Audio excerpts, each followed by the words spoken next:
Sige, lumabas na kayo lahat dito. At nag-aaral ka sa lokal na paaralan. Oo. Dito ka na ba nakatira sa lugar na ito buong buhay mo? Oo. May mga problema ka sa paaralan. Maaari mo bang ipaliwanag kung anong mga problema ang nararanasan mo? May mga lalaking asyano na lumalapit sa akin at sinasabing, may panggagahasa ako dito. Kung di ka sasama, sasapakin kita gamit brass knuckles. Kung di mo din gawin, pilitin mo ako magtrabaho sa sahig. At nangyayari ito sa paaralan sa ilang mga babae. Hindi ito isang individual na kaso. Hindi. Nangyayari ito sa maraming batang babae. Sa palagay mo, alam ito ng mga guro at autoridad? Oo. Ibig ko sabihin, alam mo na ang programang Edge of the City ay nakatuon sa mga batang babae na katulad mo na tinatarget ng mga asyano para utuin at ihanda sa pang-aabuso dito. Sa tingin mo ba tama ang paglalarawan na iyon sa kung ano ang nangyayari? Oo. Nakontak mo na ba ang pulis tungkol sa banta nilang gagahasain ka? Oo. At ano ang naging tugon ng pulis? Sabi nila, iimbestigahan nila ito. At ayun lang iyon. Oo. Ano ang naging sagot ng guro mo? Ito ko na masususpinde ang mga mag-aaral ng 15 araw ng pasok. Tama, yan na yun. Oo.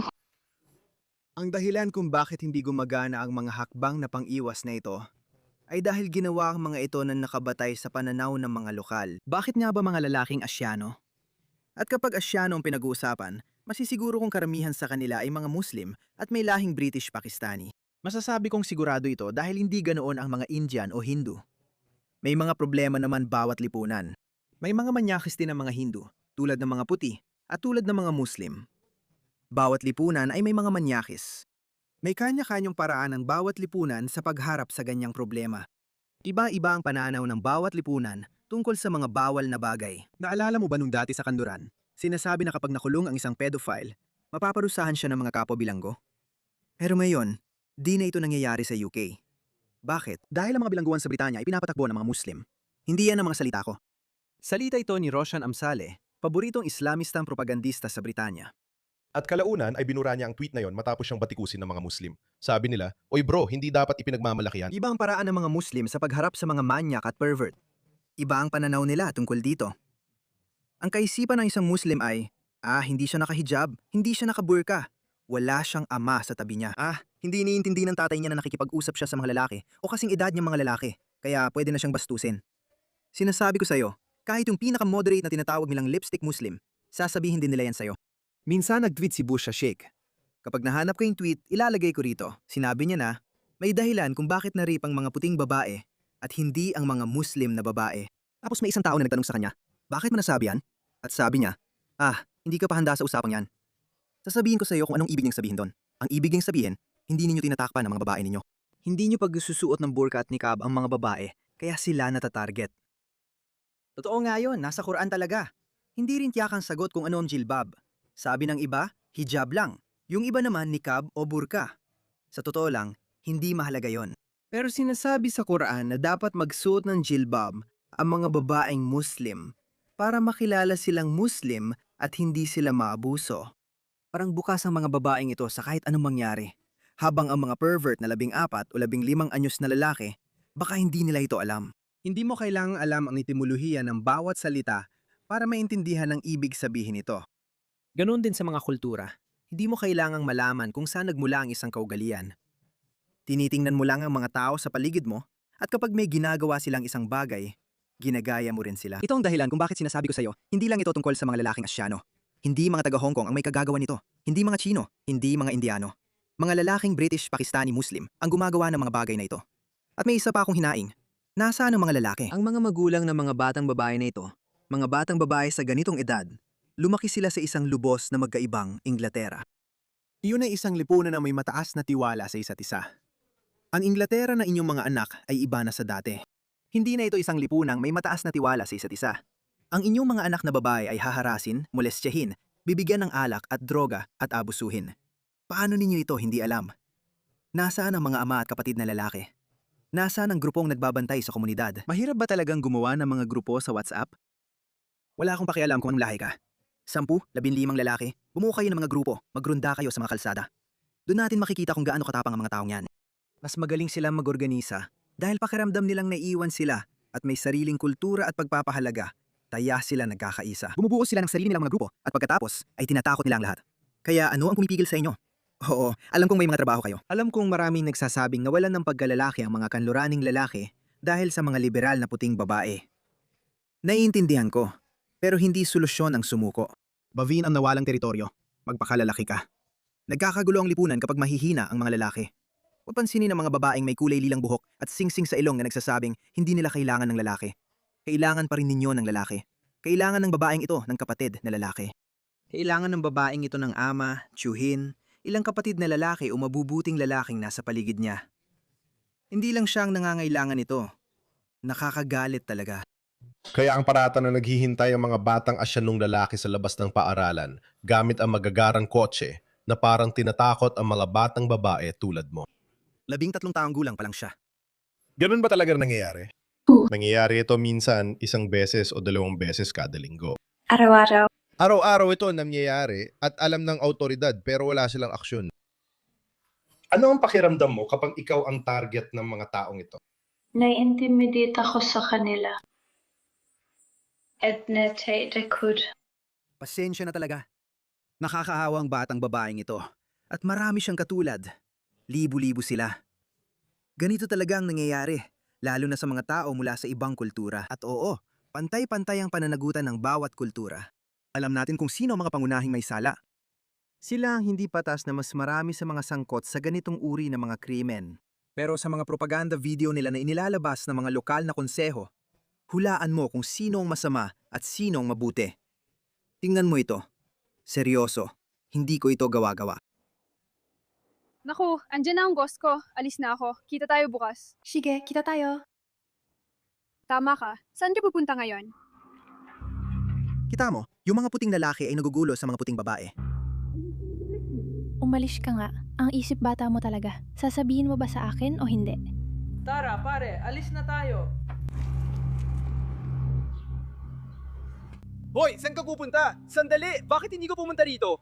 Umalis ka na. Pabayaan mo na lang ako. Kung gusto mo makipagsuntukan, bakit di ka pumunta dito? Hoy, kinakausap kita! Ayos ka lang. Hulaan mo kung sino ang mabait. Tama ka, ate. Bigyan mo kami ng ngiti. Gusto ko lang talagang makauwi. Tumawa ka, nakakatawa ka talaga. Hayaan mo na, pare. Pasensya na. Kita mo yon? Mabait na tao yung lalaki na yan.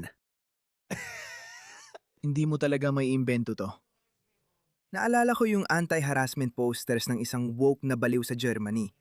Noong tumaas ang sexual assault cases laban sa mga babae, ipinakita nila na hinaharas ng mga lalaking aliman ang mga hindi puting babae. At ipinakita pa nila na isang puting babaeng aliman ang nanghaharas din ng isang hindi puti. Kapag nahanap ko, ilalagay ko ito. Ipapakita ko talaga sa'yo. Tingnan mo ito. Ito ay isang babala. Ang babaeng ito ay nanggugulo sa kawawang hindi aliman na lalaki. At sinasabi, pakiusap, huwag ninyong guluhin ang mga taong ito. Papunta sa... At nalaman ko na ang taong gumuhit ng poster na ito ay talagang kamukha ng babaeng ito. Siya ay may pulang buhok at siya ay isang plus-size na babae. Diyos ko. Oo, yun na yun. Siya ang gumawa ng mga poster. Diyos ko. Hindi naman ako sobrang mapanuri. Pero ito ang may hirap na tanong na kailangan nating sagutin. Kapag pinag-uusapan ng krimen, bakit mataas ang antas nito sa mga komunidad ng Aprikanong Amerikano? Isa sa mga pinakatinatanggap na sosyologikal na dahilan na binibigay ay ang katotohanang wala silang matibay na sistema ng pamilya. Ugali lumaki ng walang ama. Isang terminong pamilyar na. Ganito ba ang nangyayari? Walang ama ang mga batang babaeng ito. Wala ring matitibay na lalaking nasa buhay nila. Kung ganoon, pasensya na. Bumabagsak ang lipunan ninyo. Matagal na itong bumabagsak. Kapag nangangaso ang mandaragit, pinipili niya ang pinakamahina o may sakit. Iyan din mismo ang nangyayari sa ating mga lipunan. Nasaan ang mga ama? Nasaan ang mga kapatid na lalaki? Nasaan ang mga matitibay na lalaki sa komunidad? Tingnan mo ito. Ano ang kanilang paraan ng operasyon? Ganito sila kumikilos sa kanilang mga gawain. Barbershop, vape shop, taxi, kebab shop. Ito ang mga sentro ng ganitong gawain. Kung pinapapunta mo ang mga anak mong babae doon, o kahit ang mga lalaki, Kung pinapapunta mo sila doon, isa kang hangal. Kung hindi mo binabantayan ang mga ginagawa ng anak mo, isa kang hangal. Naiintindihan ko. Napakahirap. Isa rin akong ama. Sinabi sa akin dati na walang manual ang pagiging magulang. Marami kang hindi alam, pero kailangan mo maging bahagi ng buhay ng mga anak mo. Paano ito nangyayari? Nagbabala ang pulisya na ginagawang front ang ilang vape shop para mag-groom ng mga estudyante. Isa siyang mapanganib at nakakatakot na mandaragit. Sige, bibigyan kita ng kaunting paliwanag. Pinag-uusapan niya ang lalaking ito na tinatawag na Tony Iqbal. Wala siyang ipinakitang pagsisisi kahit kailan. Inakit niya ang mga batang nakauniforme sa paaralan papunta sa likod ng tindahan. Gamit ang mga vape. At talaga THC? At siya ay isang pedophile. Naniniwala kang sadyang ginagamit niya ang mga vape para akitin ang mga bata, mga estudyante, para magawa niyang abusuhin sila ng sexual. 100%. Wala, ibig kong sabihin, wala nang ibang dahilan kung bakit. Dati siyang may vape shop sa Hayes sa Bromley. At may isang 16 na taong gulang na biktima na pumasok at nagtanong kung may trabaho. Sabi niya, kailangan ko ng trabaho. At sinabi niya sa kanya, oo, sige, pwede kang magtrabaho sa akin ng 4 na araw. Bibigyan kita ng 180 pounds sa isang 16 na taong gulang na hindi niya kilala. Ikinuwento niya na noong unang araw ng trabaho niya, doon ng 4 na oras, wala namang nangyari. Sa ikalawang araw, naging sobrang malaswa siya. Sinabing mahal niya siya, niyakap at sinubukang halikan siya. Ini-report niya agad sa parehong araw kasi tumakbo siya palabas ng tindahan nang mahawakan siya sa puwitan at naisip niyang, delikado ako, kailangan kong umalis. Ang pedopilyang ito ay nagkasala muli sa pangalawang tindahan kahit na may kaso na siya sa parehong paratang sa ibang tindahan. Ano ang masasabi mo dito? May kaalaman na tungkol sa insidente sa tindahan sa Hayes. At dahil doon, isinara niya ang negosyong iyon at pagkatapos ay lumipat siya sa lugar na akala niya ay mas malayo sa nangyari. Sabi niya, wala namang nakakakilala o makakaalam sa akin. At muling nagtayo ng parehong negosyo at itinuloy ang kanyang plano. Ano ang nararamdaman mo tungkol kay Tony Iqbal Singh? Isa siyang mapanganib na nagkasala. Wala siyang pinakitang pagsisisi sa ginawa niya kay Erin. Wala talaga siyang pinakitang pagsisisi sa kahit alin sa mga ginawa niya. Sabi niya, kasalanan ni na Erin at ng isa pang biktima. Hanggang ngayon, hindi pa rin niya inaamin ang pagkukulang at bahagi niya sa nangyari. Talagang kasuklam-suklam siya at delikado siya dahil hindi niya inaamin at wala rin siyang ipinakitang pag-unawa, kaya mataas ang posibilidad na maulit niya ang ginawa niya. Gaano ka nababahala na baka may iba pang mga kaso na katulad nito? Talagang nababahala ako. Naniniwala akong may iba pang biktima na hindi alam na sila'y biktima. Kaya nag-aalala ako na baka may ibang biktima pa na sinisisi ang sarili at di pa lumalantad, iniisip nila, Na? kasalanan ko kasi pumunta ako.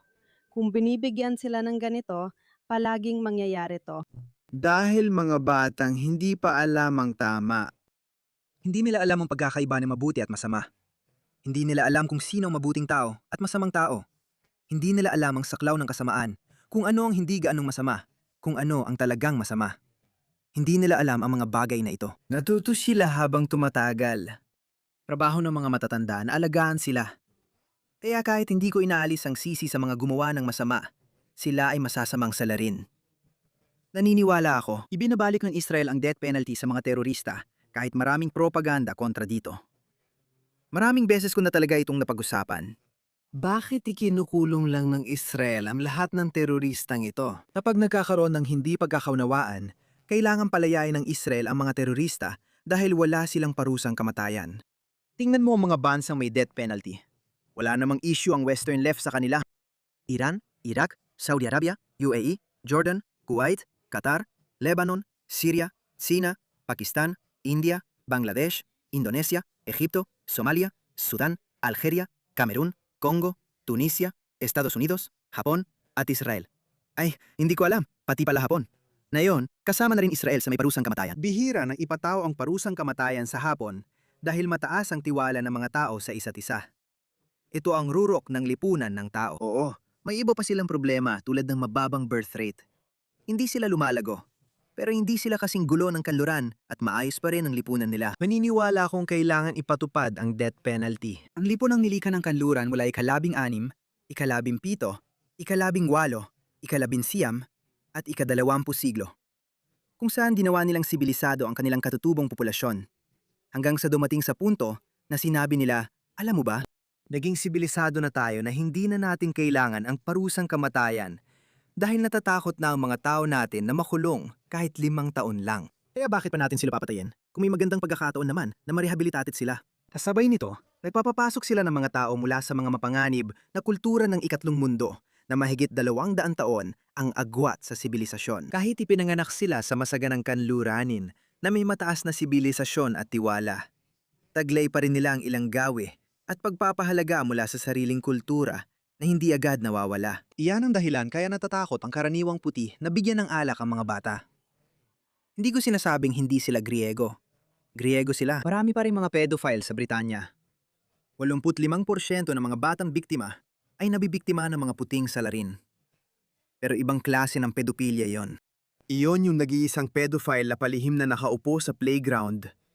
Takot na takot sa paligid niya at sobrang maingat. Pero iba ito, isang kakaibang kultural na pangyayari. Nagpapalitan sila, pinapasa-pasa nila ang mga biktima. Yung ibang mga pedophile, hindi nila ginagawa yon. Kaya ulit, bawat kultura ay may sarili nitong kasamaan at may sarili ring paraan ng paghawak sa mga bagay-bagay. Ang isipin na makakagawa ka ng universal na batas na pwedeng ipatupad sa bawat tao, hindi yon mangyayari. Magdala ka ng mga tao mula sa Sub-Saharan Africa at takutin mo siya ng 5 taong pagkakakulong dahil sa panggagahasa. Ang mga tao, oo, gagawin niya agad-agad yon. Habang hindi ko pinapalabno ang kasamaan ng mga gumawa ng krimen, nilalagay ko rin ang ilang sisi sa lipunang kanluranin, sa mga ama, sa mga lalaki ng mga lipunang ito. Nasaan sila? Seryoso, hindi naman mahirap magbuo ng grupo ng 10 o 15 lalaki. Wala ka namang kailangang gawin, kundi maglakad-lakad bilang grupo. Walang magtatangkang gumawa ng kahit ano. Wala ka nang kailangang gawin, parang barangay tanod lang. Gusto ko talaga ang enerhiya ni Rupert Lowe. Tatapusin ko ang video na ito gamit ang tweet na ito. Mas okay na tawaging racist o Islamophobe kaysa kumonsinti sa panggagahasa. Matapos ang nakita at narinig namin sa investigasyon sa mga rape gang, wala nang epekto ang mga salitang yan. Totoo yan. Tama siya. Seryoso mga lalaki, gumising. Yung palusot na laging hinahabol tayo ng mga liberal na babae o makukulong tayo bla bla bla. Hindi dapat nagpapatalo ang lalaki sa ganitong banta. At least naniniwala pa rin ako. Lalaki pa rin ako. Na kapag may nakita akong mali, sigurado akong isa sa panganib ko ang sarili ko para sa taong kilala ko. Kung kilala ko ang kapitbahay na 13 o 14 anyos na babae at may nangyayari sa kanya, gagawa ako ng paraan kahit di ko alam ang kalalabasan. Maaring masaktan o mapahamak ako o gipitin ng mga awtoridad. Pero sa sandaling yon, sasaklolo ka talaga. Kailangan natin maibalik ang mga ganong lalaki. Nakakita na tayo ng maraming video ng mga lalaki na nakatingin lang sa paligid. May nangyayari pero wala silang ginagawa. Pero may mga lalaki rin tayong nakikita na lumalaban gamit ang upuan o kung anong mga mahawakan nila. Lumaban kayo. Lumalakas lang ang loob ng isang siga kapag walang gumaganti sa kanya.